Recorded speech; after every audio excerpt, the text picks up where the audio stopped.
A Central Florida dad pushed to the edge. We're learning more about the tragic situation that unfolded inside a Sebring hospital next. Now they have the gangs where no one can escape. New tonight, hearing from people in Tampa Bay about the situation in Haiti. It was very chaotic.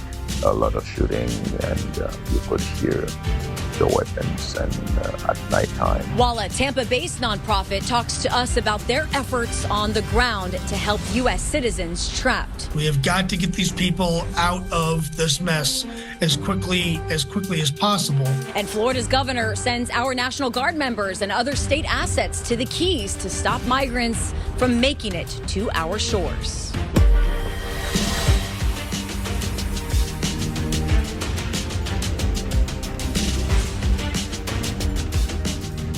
Hello and welcome to Tampa Bay Tonight. I'm Nadine Yanis. Before we get to our extensive coverage on the havoc in Haiti, our Tampa Bay Tonight team is following several developing stories. A scary situation at a local hospital that ended with the death of a father and son. But we want to start with the search for the suspects wanted in the death of a 3-year-old. We first told you about the violent incident on Monday night. Authorities say these men are armed and dangerous with connections in multiple cities. Our Julie Salamone tonight with the update.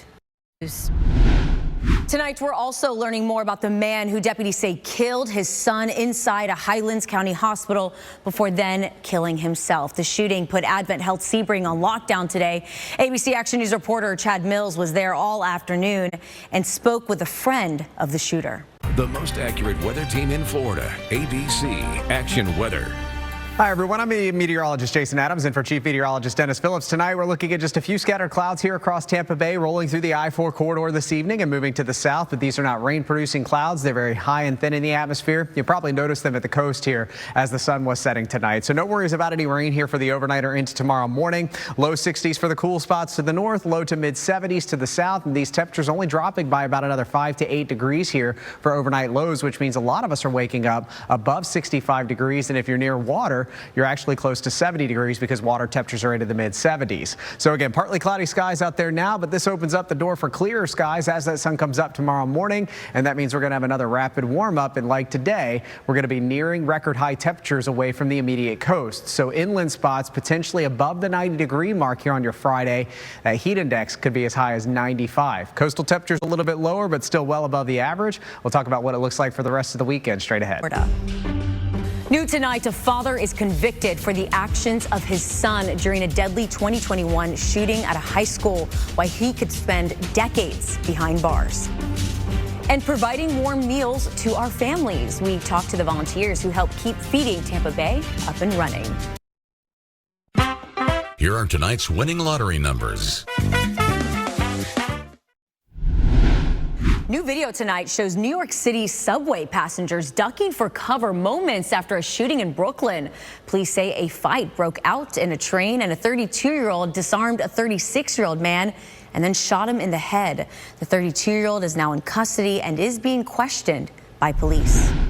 New tonight, a father is convicted 3 years after his son opened fire in a Michigan high school, killing 4 of his classmates.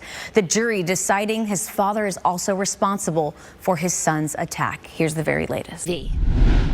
2 people are lucky to be alive tonight after this small plane crashed in Fort Meade. Polk County Fire Rescue says just before 3 o'clock this afternoon, the experimental aircraft went down before it was then engulfed in flames. Crews say the pilot helped save lives by crashing the plane into an open field without endangering any structures in the area. All right, let's go ahead and check back in with meteorologist Jason Adams in for Dennis this week. You were just saying the clouds have taken over the moon. I know. I had a beautiful shot of the moon that I was getting ready to show you guys. I had our director, Derek, go over there and fix it for me to get the perfect shot. And then the cloud said, no, weatherman, you get nothing. Well, you get a little taste of the moon tonight. It's a little taste of humidity, too. Oh, it's a lot of taste. It has been so warm today. Oh, yeah, and it's only getting worse here for Friday. Friday is going to be the hottest day here over the next few days before we start to see a little bit of a reprieve from the heat heading into your weekend. And that's some good news for, of course, River Green that's happening here in downtown Tampa, right on the Hillsborough River from Curtis Hickson Waterfront Park, UT's campus.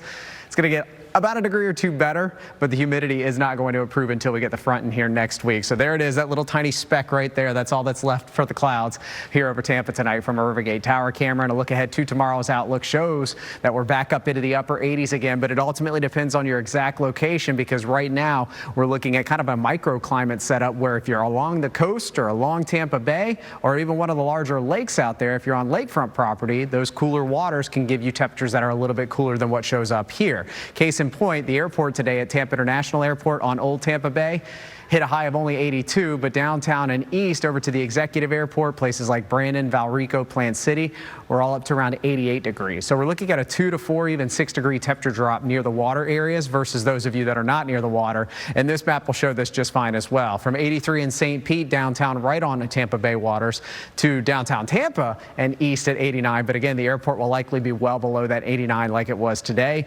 Clearwater at 86, 83 in Seminole, but even north of I-4, especially along the Suncoast Parkway into the east. This is where we're looking at our temperatures here back into the upper 80s, and these highs are nearing records like we were today. I think a better chance for a few records to get tied or fall tomorrow, but along 19 here along the Crystal River coast down south to Newport Richey, this is where we're looking at temperatures again about 4 or 5 degrees lower than our inland spots, and potentially getting to 90 for the first time this year. A lot of our inland locations. Sebring, you did that last weekend. You've already hit your 90-degree high. We'll see if Arcadia tops out at 90 tomorrow, but factoring in the humidity that Nadine was talking about, we're going to add about 3 to 4 degrees to your feels like temperatures here in our inland spots. So it may feel like the mid-90s here for a short time tomorrow afternoon. Coastal areas, a little bit of help from the sea breeze. That'll keep those temperatures into the lower to middle 80s. And if you're lucky enough to have a beach day planned tomorrow, I definitely suggest trying to go as early as possible and water temperature up another degree from what it was earlier today. It started at 74 up to 76. Wouldn't be surprised to close in on 80 here along the beaches this weekend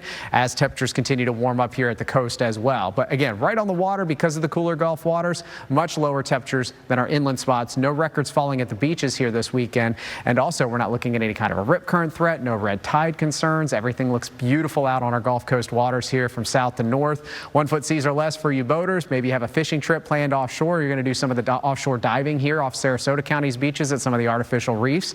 Looks just fine for you because the Gulf is basically flat right now. We're looking at only light chop conditions in our bays and inland waterways.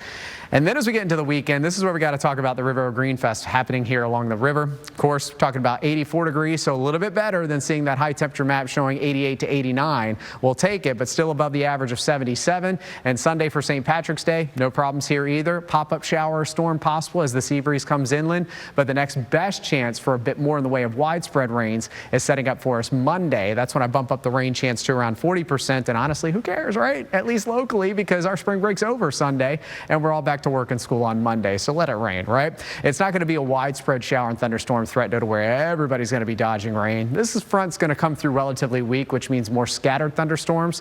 And unfortunately, that means some of us will miss out on the rain here as we get into your Monday outlook. So Florida's most accurate 7-day to sum it all up for you. Hot and humid the next few days with near record highs. Cold front arrives Monday with a better chance for a few scattered storms. And then we're dry, less humid, and also significantly cooler beginning Tuesday. ABC Action News' Food for Families initiative is still underway. I'm Mary O'Connell in Tampa, and coming up, I'm taking a look at some of the volunteers who help make the mission possible.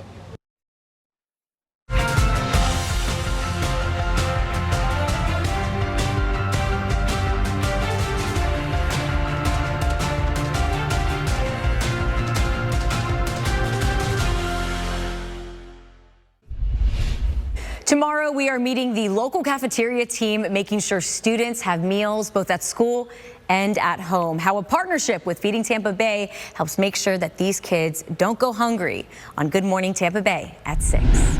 And of course, we want to thank all of you who have donated to our Food for Families initiative with Feeding Tampa Bay.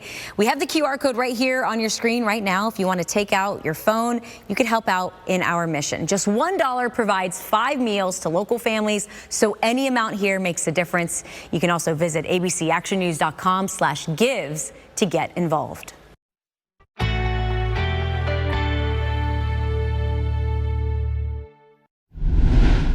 Thanks for joining us on Tampa Bay tonight. I'm Nadine Yanis. We will see you right back here tomorrow morning for Good Morning Tampa Bay.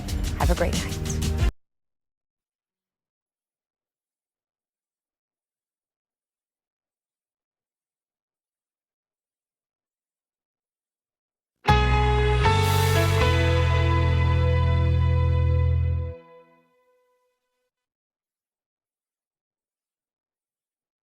Closed captioning is sponsored by Dimmitt Automotive Group, serving Florida's Gulf Coast for over 100 years.